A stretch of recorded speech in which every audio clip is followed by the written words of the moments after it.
ሰላም ጤና ይስጥልኝ ውድና የተከበራችሁ የሳራቱ ቤት ተከታታዮች የሆናችሁ ሙሉ በሙሉ ሰላማችሁ ብዝዝት ትርፍ ይበልልኝ። እንዴት ናችሁልኝ? እኔ አለሁላችሁ ክብሩ ይስፋ።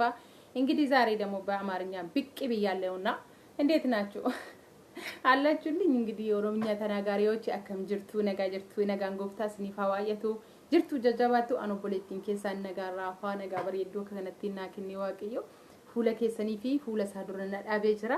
Akkan jirtu sin jajjabaattu naaf jajjabaadha naaf jiraadha darbaa deemaa humna tokkollee sin daangessin jechuu jaalladha.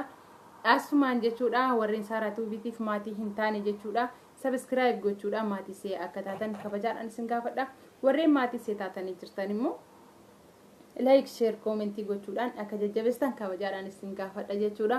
Asumaan saaraan tuubiidha ergaa qabdi ergaan see maali kan jedhu yoo jettanii saaraatu bi ganda nama qoduun beektu amantaadhaan nama qoduun beektu logaan nama qoduun beektu manni saaraatu bidha mana sabaaf sabilamiti jechuudha. Namni kamii jechuudha amantii kamiin hordofu dhala namaa kan ta'e sammuu namaa kan qabu akka namaatti yaaduu kan danda'u hundumtuu jechuudha gara mana saaraatu bidha dhufuu ni danda'a. Manni saaraatu bidha mana namoota hundumaati jechuudhaan eenyumaanuu ni keessumsiisaa jechuudhaan. እና አከሲዳ ከናፍዩ ኖራስኒ ጀዴጅራ አና ድፉ በገነጋዳን ንፍተኒ ኦሉማ ሴናስኒ ጀራ እጋን ኡቡሌወንኮ ሀደ ጀቹዳ ወንቲ ከረ ከሰና ፈደ ተኮ ወጅራተ ጀቹዳ መተሩሬ ማል ጀዱዳ ሶባን ዱጋ በውራ ኦፊጉ ወንተ ጀዱዳቹ ሶባን ዱጋ በውራ ኦፊጉ ማሊ ቤቱ ኡቡሌወንኮ ማሊፍ መተሩሬ ከነ ፊደል ቤቱ ሶባን ዱጋ በውኒ ጋርማ ይንቀቡ Ugaan isinitti maa wanta gootanii confidence keessaniin godha confidence keessanii rakkoon hin jiru asini galtemti confidence keessaniin godha garuu gootanii kaatanii in kakatina yoo dhugaan qabaanne in kakatina dhugaan dhugaa siifa ta'u waa'uun kee waa'u haa ta'u jedha sagalee waaqayyoodha. Wanta gootan tokko immoo nama sodaatina asiniin jedhee jira bakka perfecti ta'atii aanatu godhee bakka maaltu dhufa maaltu wanti dhufu jira waaqayyo abbaa kee xinneessuu ofii keetii yoo xinnaatti rakkoo maalii qaba isni galaarti miti ofii keetii yoo xinnaatti maal rakkoo maalii qaba nu akkoo nama gatii hin qabneedha nama waa'ee hin baafneedha nu kanaafi dhugaa hin jedhina dubbisoo baarratti dhugaa hin jedhina bakka tegar be careful of eeggadha dhugaan keessan dhugaa ta'u waa'uun keessan waa'u ta'udha sagalee waaqayyoodha. Amma namoonni baay'een jechuudha dhugaanu jennu kana namoonni amantii adda addaa hordofanii dhugaanu jennu kana qaqaldiitti itti fayyadamuu danda'u. Never immoo nagar no dhugaa jechuun naa gubu jechuudha wanta biraa tokko of keessaa qabu. Kanaaf foon keetiin nafsii keetiin gubachuu yoo barbaade dubbiso baateen dhugaa bayi rakkoon hin jiru. Anu maan jedha ofuma kooti anamma waan hin godhe anatu godhen jira maan confidence dhaan namni waa tokko na godhu hin jiru. Nana damas seeraa hin adabama kana alatti namni kan na ajjeesu hin jiru kan na ajjeesu Yesuus Kiristoos bicha. Kanaaf waan gootan hundumaa ofitti amanamummaadhaan confidence mataa keessanii godhadhaati dubbadha.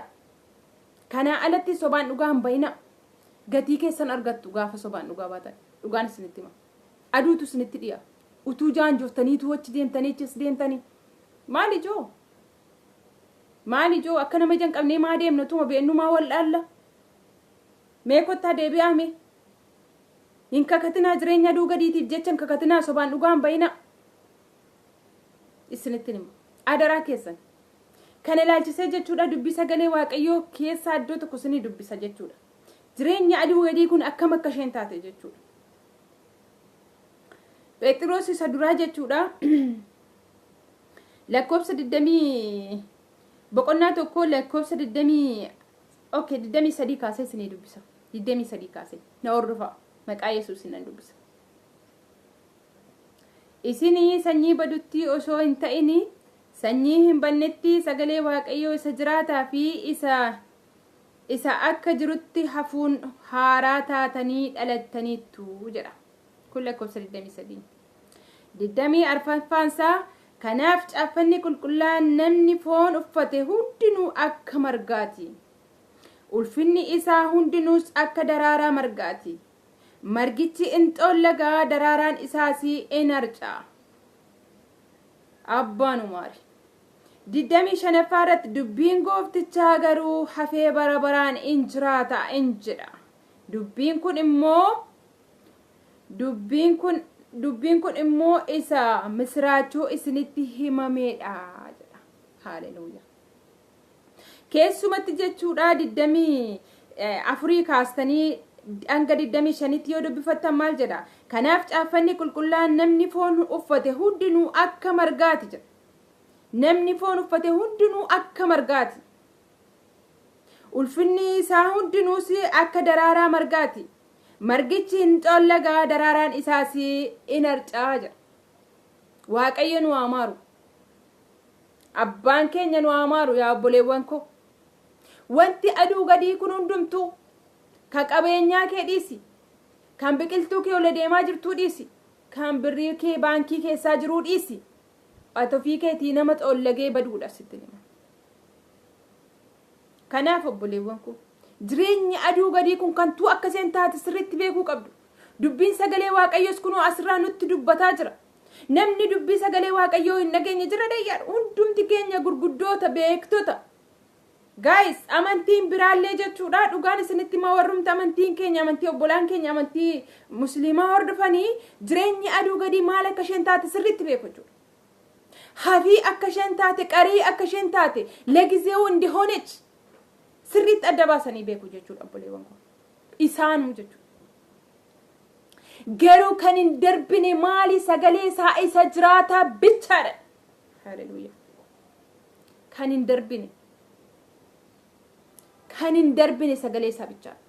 Wanti hundumtuu ni darba obboleewwan koo. Wanti hundumaan dhiistabar.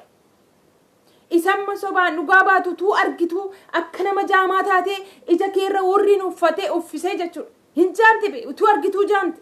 Waaqayyo nu amaaru hunda keenya jechuudha. Osoo arginuu Waaqayyo nu jaamsin. Ija keenya afuuraa Waaqayyo nuuf habanu. Hin bayinaa sobaan dhugaan bayinaa. Namni sinajjeessu ka'u hin jiru. Aanatu godhee konfidensiidha. Aanatu godhe. Amma gizee tokko Waaqayyo naaf fadhiisu. Asumaan dhugaas ni ba'a. Na dhaggeeffadhaa qalbeeffadhaati. Mucoo tokkotti narrabse. Waaqayyo keenya waaqa araaratti ariifatu dheekkamsatti suuta jedhudha. Waan annasu hin qabu. Konfidensii mataa kootiin dubbadha. Nan arrabse. Aanatu arrabse dhaqii itti min jedheen. Sagaleessee ameeqan itti waraabe dhugaa aanatu arrabse. Bakka. Nan arrabse bakka. Maaltu jira? Bakka Kiristoos na arga yeroo na arrabsu sana na beekaa na argeera waan ta'eefu namni anaanii nan shuumuu nan shaaru bakka. Never. Seetti nima. Aanatu jedheeni. Bakka. Abbaan koo naa dhiisaa. Dogongora gizee tokko abbaan koo naa dhiisa. Bakka. Amani malee.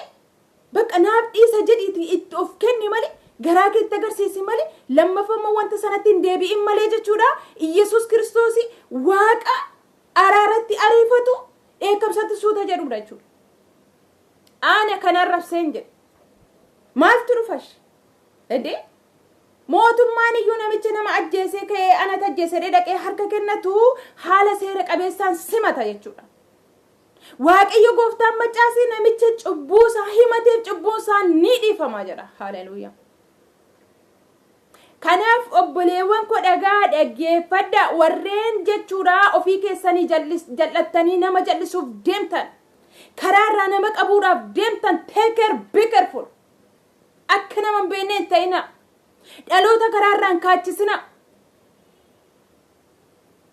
hin kaachisina dhaloota karaarraa Waaqayyooti sinnaa haadhayicha gadhee sin rukuta obboleewwan koo. Kanaaf sobaan dhugaa hin bayina. Dhugaan dubbatamee hin dhumne yaa jamaa. Wanta aduu gadiitiif jecha sobaan dhugaa hin bayin. Never. Bakka wanti aduu gadii maal jedhe? Ni xolli ganii badaa. Akka ganama akka margaa tiifuun irra jirtu kan.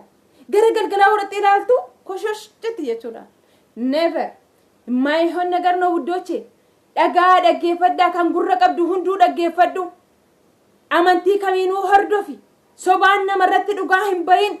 Firdii namatti hin faradin firdiin sitti faradama.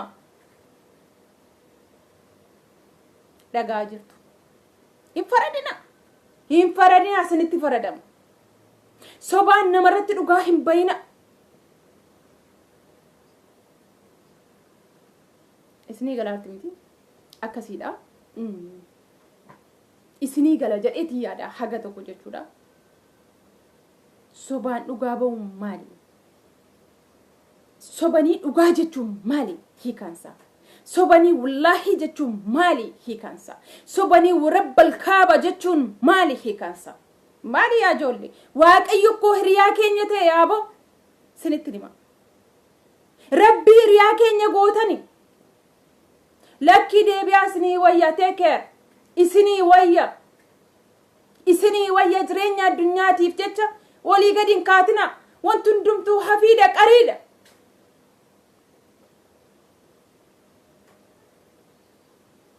Ani waan natti fakkaatan dubbataa jira jechuudha. Wanta ilaalee natti hin tolle jechuudha. Wanta keessa kootti na ciiggaasisee na qabe jechuudha. Akkan hin callisne na barbaachise jechuudha. Akkan dubbadhu kan na godhe jechuudha. Namni baratu yoo jiraate wantoota qaalaatiin 5-6 dubbadhe kana keessaa tokko qabachuu dandeessa guys. Tokko qabadhu si fayyaddi. Sobaan obboleessa kee irratti obboleettii kee irratti dhugaa hin bahin. Tokko. Sobaan kakatin maqaa waaqayyo waaqa qulqullaa'aa isa bara baraan jiraatu sagaleen isaa darbee bara baraan jiraatu hin xureessin.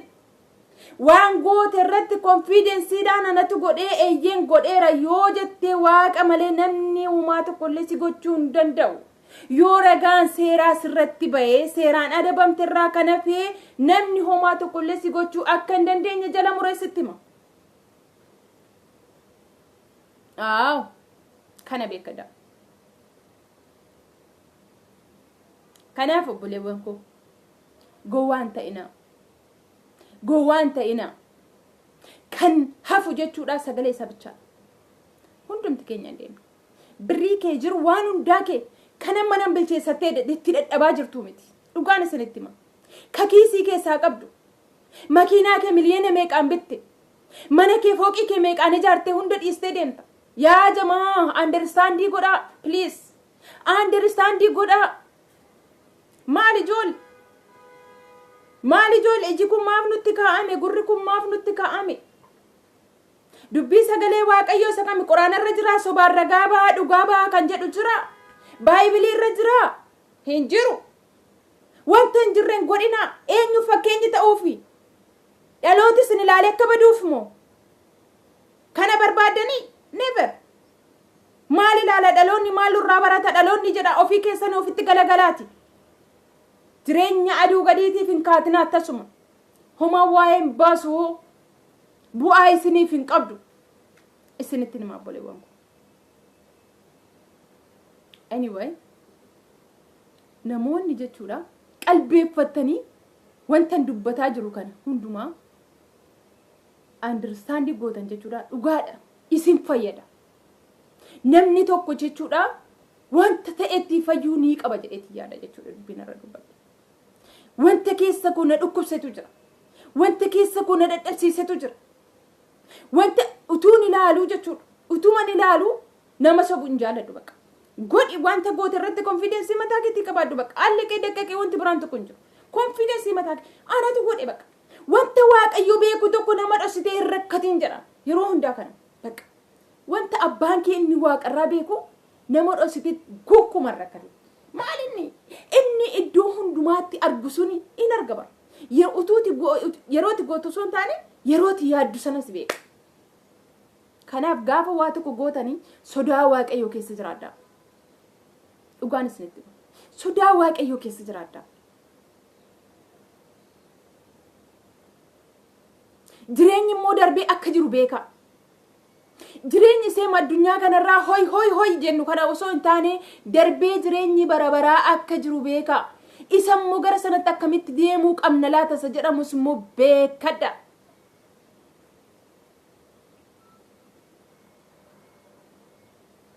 Anyway, haasaa isinitti hin baay'isu obboleewwan koo wanta na tuttuqeetu jira. Guddaa keenyatu wallaalaa ta'aa jira. Beekanu jennutu wallaalaa ta'aa jira. Guddaa keenyatu xinnaataa jira. Maali barri kun yaa waaqayyo bara keenya kana bara araaraa nuu godhi. Araara kee gadi buusi yaa waaqayyo. Faarfataa tokkotu maal jedhee? Qooda shaboo ta'uudhaa bishoofne jedhe. qooda ifa ta'uudha dukkanoofne jedhe abbaan keenya nu amaaru waabu abbaan keenya nu amaaru maal ijoollee namni nama guddaadha kan nama jechisiisu haasaa bichaa osoo hin taane uffanni isaallee nama guddaa kan jechisiisu haalli isaa hundumtuu jechuudha umurii isaa bichaa miti yaadu umurii keenya wajjin deemuudhaaf dubbannaan arraba keenya akkaataan uffannaa keenya wanti hundumtuu keenya nama guddummaa keenya mul'isuu qaba umurii bichaadhaan guddachuun faayidaa nuuf hin qabu anas ta'esis jechuudha sagalee kana kan dhaggeeffataa jiru hundumaaf jechuudha dubbannaa keerraa uffata keerraa waan hundumaa keerraa taa'uu keerraa ka'uu keerraa waan hundumaa keerraa nama guddaa ta'uun kee dubbifamuu qabaa jechuudha inni si beeku bichaan akkati nama guddaa taate dubbachuu hin qabu inni si hin beekne si'a tokkotti yeroo si argu iseen nama guddaadha inni nama guddaadha siin jechuu akka qabuu fi ofii keetii of kabaji